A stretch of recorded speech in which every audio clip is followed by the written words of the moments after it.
Salut Leute, ich befinde mich hier sozusagen in einem Hexenhaus und hier gibt es einiges zu entdecken. Ist auch wieder klein. Jo, und ich nehme euch mal mit darin. Gehen wir mal gucken, wo die Hex ist.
Ja Leute, ich weiß auch nicht, was das hier mal war.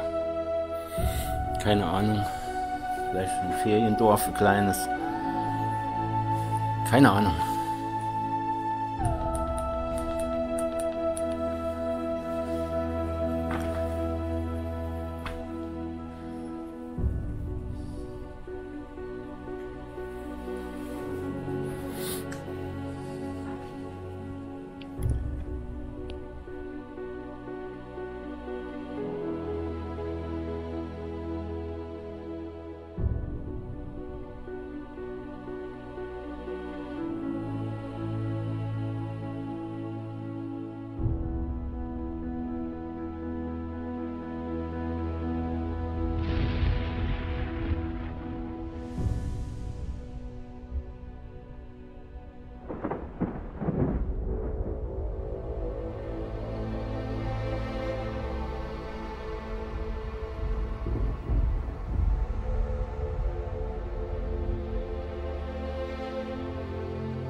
So Leute, wenn euch das Video gefallen hat hier über das kleine Hexenhaus, dann lasst mir ein Like da und wir sehen uns wieder auf meinem Kanal, euer Endzeit Explorer.